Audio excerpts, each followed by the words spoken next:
የኢትዮጵያ ኦርቶዶክስ ተዋሕዶ ቤተክርስቲያን ምእመናን ከሚጾሙት 7ቱ የአዋጅ አጽዋማት መካከል አብይ ጾም አንዱ ነው። ጾሙ የሁዳዴ ጾምም በመባል ይታወቃል። ሁዳድ ሰፊ የመንግስት እርሻ ወይም ማንኛውም በመንግስት ትዕዛዝ በብዙ ሕዝብ የሚታረስ የእርሻ ስያሜ ነው። ጾሙም ጾመ ሁዳዴ የተባለው ትልቅና ረጅም ጊዜ የሚቆይ እንዲሁም ሁሉም የሚሳተፍበት መሆኑን ለመግለጽ ነው።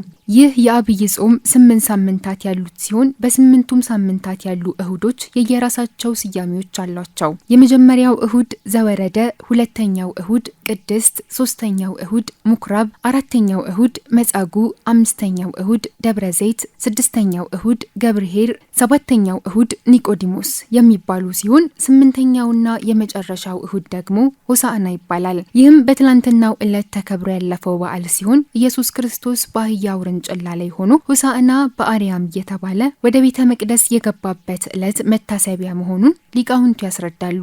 ከሆሳዕና እሁድ ሰርክ ጀምሮ የሚጀምረው ሰሙነ ሕማማትም እንዲሁ የራሱ የሆነ ሰፊ ታሪክ እንዳለው በጽርሐ ጽዮንና ሐዋርያት ጎላ ቅዱስ ሚካኤል ቤተ ክርስቲያን የፍኖተ ብርሃን ሰንበት ትምህርት ቤት ሰብሳቢ መምህር ተስፋዬ ተሾመ ይናገራሉ። ይህ ሳምንት አዳም አትብላ የተባለውን ዕፀ በለስ በልቶ የሞት ፍርድ ከተፈረደበት በኋላ ያሳለፈው 5500 የፍዳ ዘመን የሚታወስበት ሲሆን በዚህ ሳምንት ፍታትና መስቀል መሳለም የሉም። በአጠቃላይ ከክርስቶስ ልደት በኋላ የመጡት የድህነት ምልክቶች በዚህ ሳምንት አይከናወኑም። እንዲሁም ምእመናን የፍዳ ዘመንን ለመሻር ኢየሱስ ክርስቶስ የተቀበላቸውን መከራዎች እስከሚያስታውሱ ድረስ ማለትም ፀሐይ እስከምትጠልቅ ይጾማሉ ሲሉ መምህር ተስፋዬ ይገልጻሉ። በዚህ ሳምንት ብዙ አዝማደ በዓል አይበሉ ማለት ብዙ ምግብ አይበላም። በጣም ብዙ ጾም ይጾማል። ስግደት ይሰገዳል። በእያንዳንዱ ቀን ስግደት ይሰገዳል። ከዚህ ከዱጓ ላይ የተውጣጡ ስለ ጌታ መከራ የሚናገሩ ምንባባት እየተነበቡ ቤተክርስቲያን የማስተዛዘን ስርዓት በቃ የሐዘን ወቅት ስለሆነ የማስተዛዘን ስርዓት ይሰራል። ከሰኞ እስከ ትንሣኤ ዋዜማ ያሉት 6ቱ የሰሙነ ሕማማት ዕለታትም ትርጉም ተሰጥቷቸው እንደሚታሰቡ ይናገራሉ። ከሆሳዕና ማግስት ያለችው በሰሙነ ሕማማት የመጀመሪያዋ ሰኞ መርገመ በለስ ትባላለች። በዛች ዕለት በለስ የተረገመችበት ጌታችን መድኃኒታችን ኢየሱስ ክርስቶስ በማለዳ ተነስቶ ሲሄድ ተራበ ይላል። ከተራበና ሲመለከት አንድ በለስ ያያል። በለሷ እጅግ ውብ የሆነ ቅጠል ነበረ። ከሷ ሄዶ ረሃቡን ለማስታገ አሁን የተራበ ተጠማ የምንላቸው ነገሮች በኢትዮጵያ ኦርቶዶክስ ቤተክርስቲያን አስተምሮ በሚስጥረ ስጋዊ የሚባል ትምህርት አለ። እዛ ውስጥ ያለ ስለሆነ እንዴት አምላክ ሆኖ ተራበ፣ እንዴት ተጠማ የሚለው ነገሮች እነዚህ ነገሮች ሁሉ በሚስጥረ ስጋዊ ትምህርት ላይ የሚሰጡ ስለሆኑ ያ ሚስጥረ ስጋዊ ደግሞ የራሱ የሆነ ሰፊ ትምህርት ስለሆነ እሱን አናነሳም እና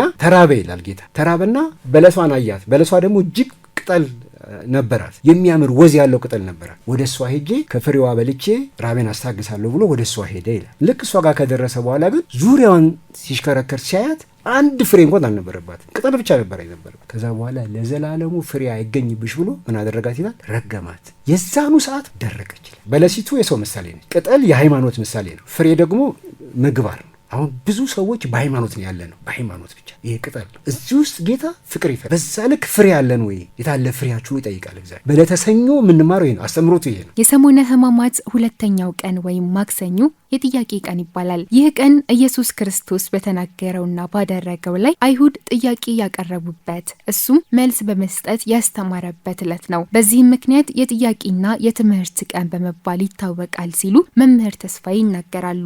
ሶስተኛው ዕለት ደግሞ ምክረ አይሁድ በመባል እንደሚታወቅ ይገልጻሉ። ሶስተኛዋ ረቡዕ ነች። ረቡዕ ደግሞ ምክረ አይሁድ ትባላለች።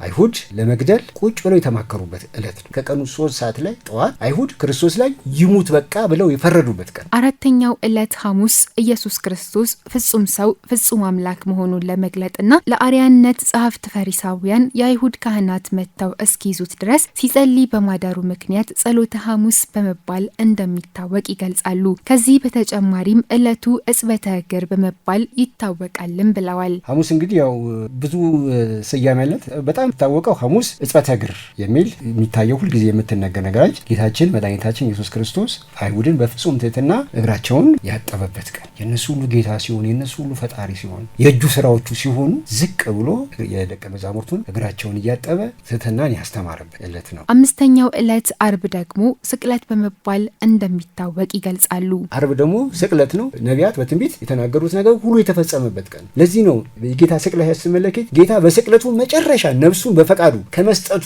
በፊት የተናገራት ንግግር የመጨረሻዋ ምንድን ነው የምትለው? ተፈጸመ ነው የምትለው። ምን ተፈጸመ? የነቢያት ትንቢት ተፈጸመ። ምን ተፈጸመ?